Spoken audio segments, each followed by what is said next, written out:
Assalamualaikum warahmatullahi wabarakatuh. Halo guys, perkenalkan nama saya Nurul Istiqomah, NPM 2303011064 dari Prodi Ekonomi Syariah dan mata kuliah Manajemen Keuangan Islam. Saya, perwakilan dari kelompok Panda, ingin memperkenalkan rekan kerja saya, yaitu Saya, Siti Nurhayati, NPM 2303011081, Prodi Ekonomi Syariah. Dan selanjutnya rekan kerja saya yaitu Saya Esti Sari dengan NPM 2303011033, Prodi Ekonomi Syariah. baiklah, materi yang pertama yaitu pengertian laporan keuangan untuk entitas syariah. Laporan keuangan syariah adalah suatu penyajian terstruktur dari posisi keuangan dan kinerja keuangan dari suatu entitas syariah. Tujuan laporan keuangan untuk entitas yaitu memberikan informasi tentang posisi keuangan, kinerja, dan arus kas. Entitas syariah bermanfaat sebagai kalangan penggunaan laporan dalam rangka membuat keputusan-keputusan ekonomi serta menunjukkan tanggung jawab manajemen atas sumber daya alam.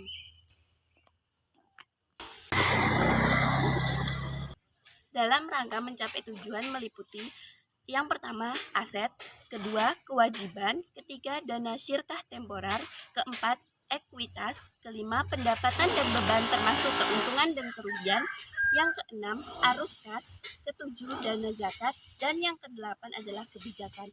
Dan dapat dijelaskan bahwa entitas syariah menyajikan informasi keuangannya sedikit berbeda dengan entitas konvensional, yaitu dalam hal melaporkan informasi tentang dana syirkah temporer. Dalam hal ini tidak termasuk kewajiban dan juga ekuitas karena hal ini mempunyai klasifikasi sendiri. Dan hal ini didasarkan oleh akad muhadharobah atau investasi tidak terkait dalam akad muhadharobah berlaku bagi hasil apabila memperoleh dana memperoleh laba. Kan apabila pengelola dana menderita kerugian, maka kerugian ditanggung pemilik modal, sehingga pengelola dana tidak mempunyai kewajiban untuk mengembalikan dana muhadharobah. Hal ini berbeda dengan entitas konvensional bahwa yang bertanggung jawab terhadap penyusunan dan penyajian laporan keuangan syariah adalah manajemen entitas syariah. materi yang kedua yaitu tentang faktor-faktor yang mempengaruhi dasar pembuatan laporan keuangan dan risiko industri. Salah satu lingkungan yang paling sentral adalah industri, di mana perusahaan itu menjalankan usahanya. Dari pengamatan para analisis, setiap industri memiliki karakter yang berbeda-beda. Perbedaan itu timbul karena pengaruh ekonomi, struktur aset, risiko usaha, dan margin. Selain perbedaan, terdapat juga risiko industri yang didefinisikan sebagai risiko. Yang pertama, kehilangan pendapatan. Yang kedua, penurunan market share. Yang ketiga, penurunan kinerja keuangan secara keseluruhan. Apa aja sih yang ada di komponen dalam laporan keuangan syariah? Yang pertama, neraca. Yang kedua, laporan laba rugi. Yang ketiga, arus kas. Yang keempat, laporan perusahaan ekuitas atau modal. Yang kelima, laporan sumber dan penggunaan dana zakat. Yang keenam, laporan sumber dan penggunaan dana kebijakan. Yang ketujuh, catatan atas laporan keuangan. Entitas syariah merupakan lembaga keuangan, maka selain komponen laporan keuangan syariah tersebut juga harus menyajikan komponen laporan keuangan tambahan yang menjelaskan karakter utama entitas tersebut.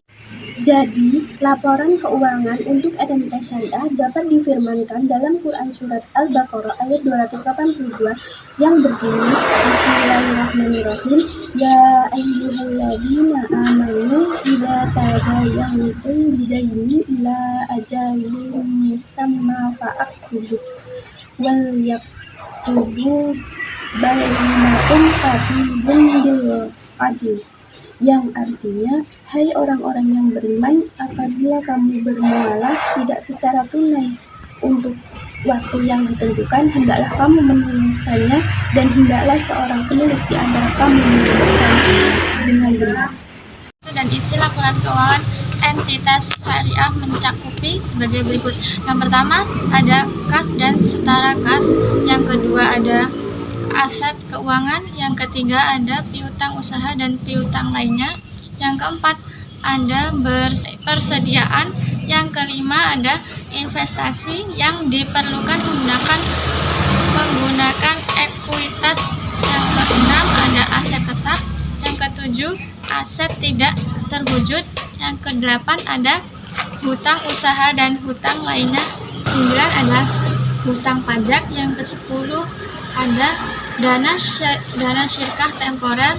Yang ke-11 hak minoritas. Yang ke-12 modal saham dan ekuitas lainnya. Yang ke-13 pas judul sub-sub lain disajikan dalam neraca. Kesimpulannya, laporan keuangan yang di dalamnya mencakup produk-produk dengan sistem syariah perlu kita gunakan pada praktek keseharian usaha kita dalam mengukur kinerja bisnis, dan sudah selayaknya kita bumikan. Diharapkan agar seluruh kehidupan kita selalu berusaha terbiasa mengamalkan secara kafah tata kelola kehidupan kita, baik ibadah, mahdoh maupun muamalahnya. Terima kasih telah menyaksikan video kami dari awal hingga akhir. Saya perwakilan dari kelompok Anda pamit undur diri. Wassalamualaikum warahmatullahi wabarakatuh.